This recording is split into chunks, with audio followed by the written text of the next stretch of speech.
Anyways, next movie we looked at was Cloverfield. This was Dylan's pick. This is a big old monster movie. Significantly better than The Cube, I would say. I like The Cube more than this. I'm gonna be completely honest with you. I liked Cloverfield more. We'll have to disagree. We'll have to agree to disagree here. Then you're on 2 against 1, retard. There's a lot to talk about with this movie, at least for me. I have because there's 3 notes. There we go. Yeah, I guess I'll just kick it off. I was constantly, throughout the watching of this movie, comparing it to one of those arcade games where you sit down and you just have, like, the fucking guns and you're just on rails shooting bugs and shit. That's what it felt like the whole movie, is you're just, like, playing some arcade game, just watching shit happen. There's all these random set-piece bullshit that go on, like, they're walking through and, oh, the big monster's in front of them now! And it's so scary! Shit like that was constantly happening, and it really took me out of it. Like, one of Dylan's points, actually, is that he says a positive for the movies that's realistic. I hard disagree on that. What does he mean by that? This shit was impossibly unrealistic. It felt like we were just watching shit happen in order. It was really, really rough to watch. Is he talking about the CG there is realistic? I hope not, because the CG was really bad. Yeah, it was rough. That's definitely one big complaint I had for this film, is that, they show the monster way too much in this movie. Way too much. It should be, like, far more hidden than it currently is. I wish the monster was basically never shown. It was still just some, like, big thing that was doing shit, but you never really ever got to see it, or it was, like, in the background and kind of ambiguous. Yeah. I don't, especially, like, when they're, like, again, on the ground, and it's just like, oh no, it's above them now. That shit's so stupid. Yeah. And it looks so bad. Honestly, I didn't think the monster looked too bad, to be honest, but... Okay. Boo. Stop being a contrarian, Tanner. The little spider things. A contrarian. The little spider things, too, when it was dropping the little spiders. I thought this was going to be a much bigger issue than they actually were. But they only saw them 2 fucking times. One in, like, the budget to make them appear more times. Yeah, they saw them, of course. There was a swarm of them in the subway system. Sure, whatever. I guess they're down there. And then they just saw some random one-off one, some random fucking building on, like, the 30th floor. Why is it there? Why is it there? And then, like, none on the street or anything. Like, I thought these things were going to be swarming everywhere, and then we saw them 2 times in the weirdest spots. It doesn't really even pose a threat up in that building at all, either. They just immediately take care of it. It's like, what was the point of that? Yeah, pretty dumb.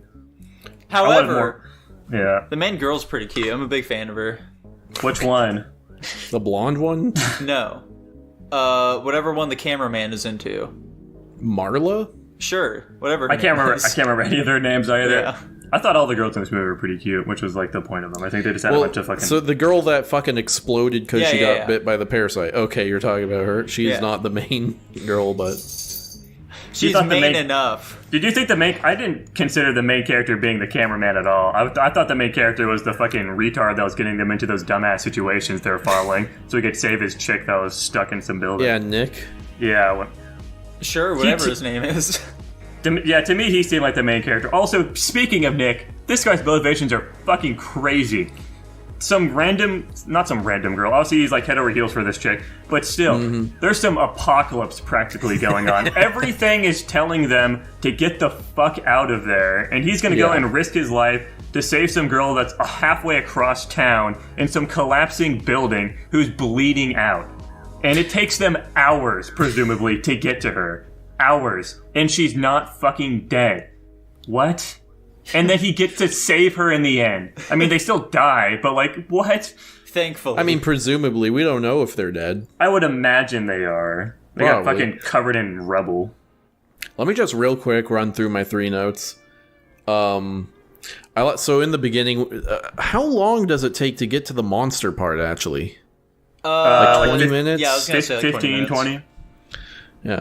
Anyway, I like how, they set the little drama piece they set up in that first part is that, Nick and Beth, they slept together. Holy shit.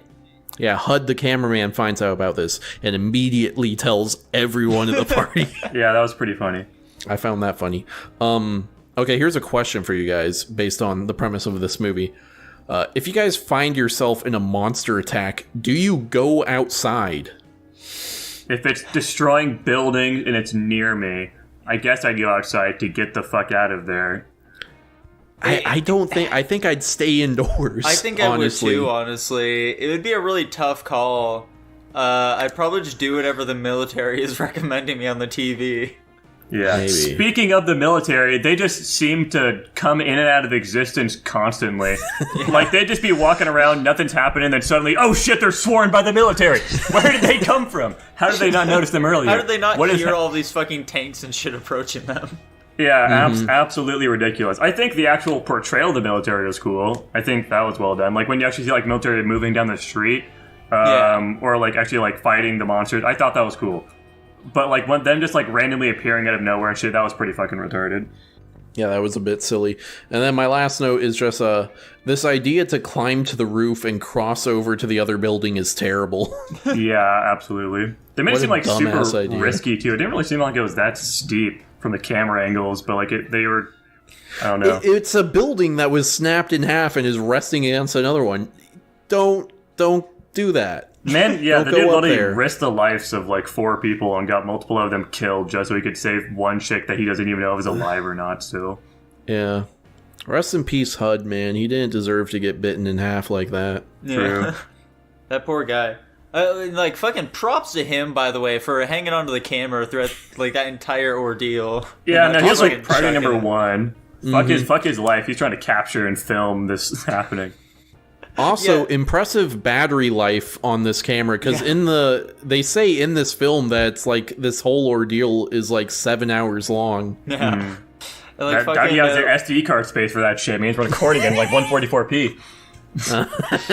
Yeah, and like when they're in the subway or whatever getting attacked by those creatures, like he does drop it at one point, then he goes back for it and picks it up. How could he even see it in that darkness? Anyway, that subway scene was stupid as fuck too. How did only one of them get bit? Like, they're fighting a bunch of alien spider things in the darkness, and they all made it out scot-free except for one chick who got bit, and everyone else was totally fine. How did this happen? How is this possible? They had no advantages. No idea. Yeah. What? When we see the monster, like, the most clear shot we get of it is in that one scene where it's fighting the military and it, like, comes over a bridge and steps on the military guys, and then also at the end when it eats HUD. Yeah. Where are the tentacles on it during those scenes? Because we see it destroy the bridge with a big-ass tentacle. Yeah, the tentacles are, like, on its ass. Oh, okay. Yeah, they have, like, pictures of, like, the full monster you can just, like, look at online of, like, the 3D model or whatever. Oh, send that to me. I want to see it. Okay. We'll see. Yeah.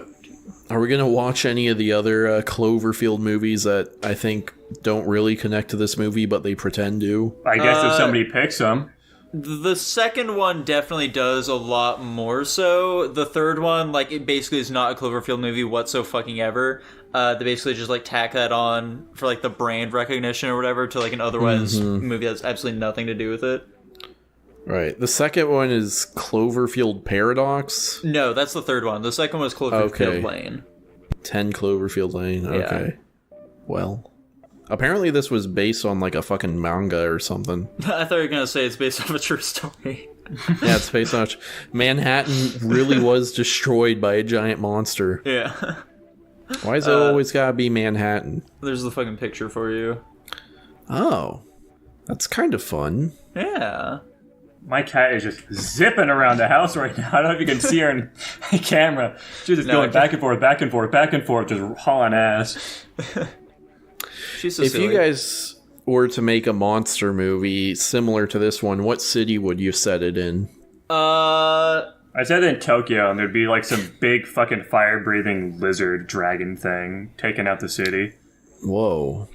That's interesting. I'd say like Beijing. Let's go with Beijing. Okay. I want to set one in like Moscow and have it fuck up the Kremlin. Yeah. That could be cool. That'd be a fun set piece. Yeah. And make it be like a big rock monster or something. Oh, you know what? Actually, let's go for like the Middle East. Have it destroy the Taj Mahal.